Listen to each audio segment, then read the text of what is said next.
दोस्तों, अगर मैं आपसे पूछूं कि दुनिया के सबसे बड़े सांप का नाम बताओ तो आपका जवाब जरूर ही एनाकोंडा होगा, और होना भी चाहिए, क्योंकि आज के समय में यह धरती पर मौजूद सबसे बड़े सांप हैं। अगर हम इन सांप को दुनिया के सबसे बड़े क्रोकोडाइल कैसियो से जोड़े तो हॉलीवुड की एक अच्छी खासी स्क्रिप्ट तैयार हो सकती है। हालांकि ऐसा नहीं है कि सदियों से धरती पर एनाकोंडा और कैसियस जैसे जीवों का ही बोलबाला रहा। जिस सांप और मगरमच्छ के बारे में आज हम इस वीडियो में बात करने वाले हैं, उनके सामने यह जीव छोटे बच्चे से ज्यादा कुछ नहीं है।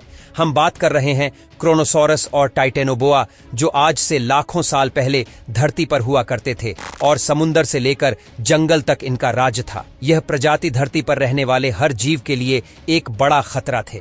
ऐसे में सवाल आता है कि क्या होता अगर यह जीव आज भी धरती पर जिंदा होते, या यूं कहें, क्या होता आप और हम जिंदा होते अगर इन जीवों का धरती पर अस्तित्व होता। तो चलिए देखते हैं इस वीडियो में। सबसे पहले बात करते हैं टाइटेनोबोआ की, जो आज से लगभग 58 मिलियन साल पहले धरती पर मौजूद था, और एक्सपर्ट्स की माने तो लगभग 10 मिलियन साल तक यह जीव धरती पर पैदा होने वाले सभी जीवों में सबसे बड़ा और भयानक था। टाइटेनोबोआ आकार में 83 फीट तक बड़े होते थे और इनका वजन लगभग 1 टन के बराबर होता था। क्या आप सोच भी सकते हैं कि यह सांप कितना विशाल रहा होगा?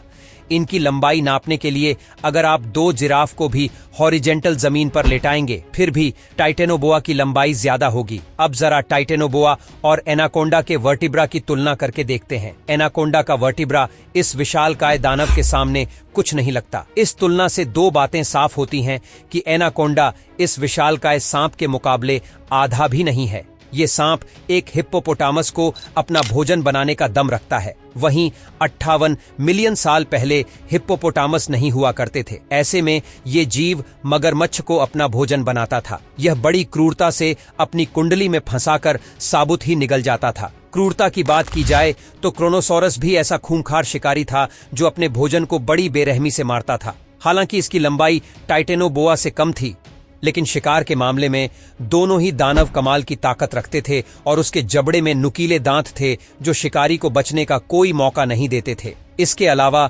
सारस की लंबाई 33 फीट थी, जो आज के समय में पाए जाने वाले ऑर्का व्हेल से भी ज्यादा है। साथ ही साथ इस जीव का वजन 12 टन के बराबर था। शरीर की बनावट की अगर बात करें तो यह काफी कुछ आज के मॉडर्न क्रोकोडाइल जैसा था, बस इसका आकार कहीं ज्यादा बड़ा था और शरीर भी 4 रेप केस और एक ताकतवर पूंछ के साथ काफी मजबूत था। क्रोनोसॉरस एक शानदार तैराक थे जो पानी के अंदर भी बड़े शातिर तरीके से शिकारी को अपने जबड़े में फंसाकर मारना जानते थे। हालांकि इन दोनों जीवों का एक दूसरे से इनकाउंटर नहीं हुआ, क्योंकि दोनों जीव अलग समय काल से ताल्लुकात रखते हैं। साथ ही दोनों की हैबिटेट में भी काफी अंतर देखने को मिलता है। जहां क्रोनोसॉरस दक्षिणी समुद्र के ठंडे पानी में रहना पसंद करते थे, वहीं टाइटेनोबोआ व गर्म जलवायु के शौकीन थे। इतने अंतर होने के बाद भी इन दोनों में एक चीज समान थी, वो था इनका खौफ। जरा सोचिए, अगर ये दोनों जीव एक साथ इस धरती पर जिंदा होते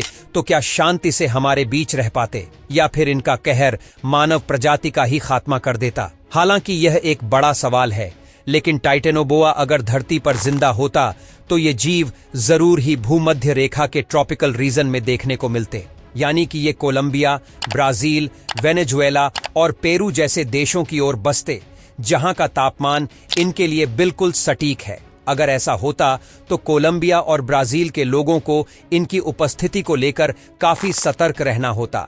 खुद को बचाने के लिए उन्हें अपने घरों में बिजली की तारों से फेंस कराना पड़ता, ताकि ये जीव घर में न घुस पाए। इसके अलावा सोते समय भी उन्हें खुद के पास एक इलेक्ट्रिक गन रखनी पड़ती, जो मुश्किल की घड़ी में उनका साथ देती। जरा सोचिए, इन हालातों में इंसान का जीवन कितनी दहशत में गुजरता। हालांकि एनाकोंडा की तरह ये जीव भी इंसानों को अपना भोजन बनाने में शायद ही रुचि दिखा दें, लेकिन ये आकार में बड़े जीवों को अपना भोजन जरूर बनाते हैं, क्योंकि चूहे और बाकी जंगली जीवों से इनका पेट शायद ही भरता। इंसानों और हाईटेक सिटी से टाइटेनोबोआ दूर ही रहते हैं, लेकिन मानव सभ्यता इसको ट्रॉफी की तरह चिड़ियाघर में रखकर पैसे कमाने की जरूर सोचते हैं, और यही वजह इसे इंसानों पर हमला करने के लिए उकसाती जाहिर सी बात है।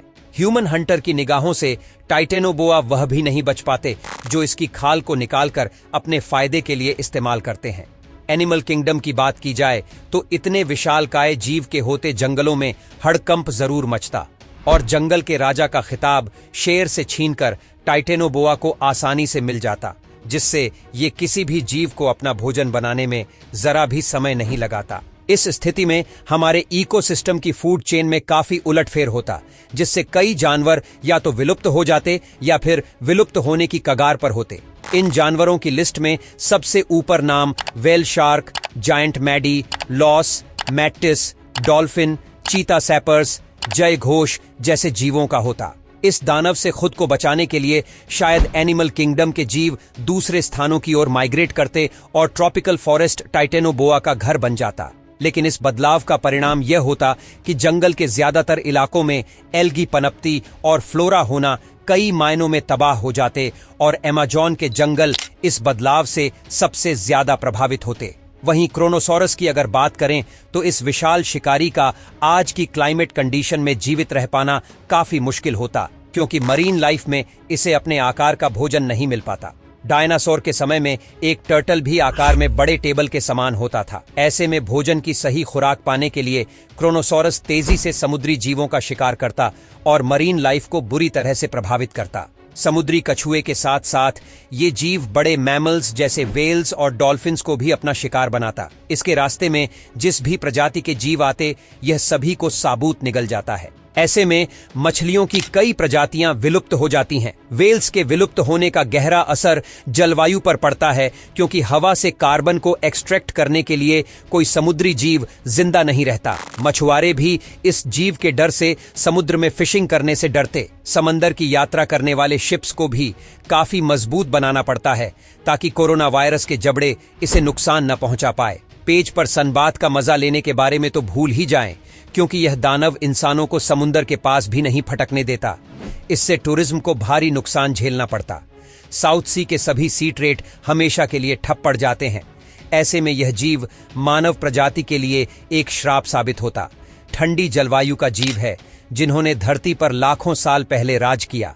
हालांकि पृथ्वी के बढ़ते तापमान और ग्लोबल वार्मिंग के साथ इस जीव का धरती पर लौटना नामुमकिन है, लेकिन वैज्ञानिक मानते हैं कि विलुप्त हुए कई जीव धरती पर वापस लौट सकते हैं, जिनमें से एक नाम टाइटेनोबोआ सांप का भी आता है।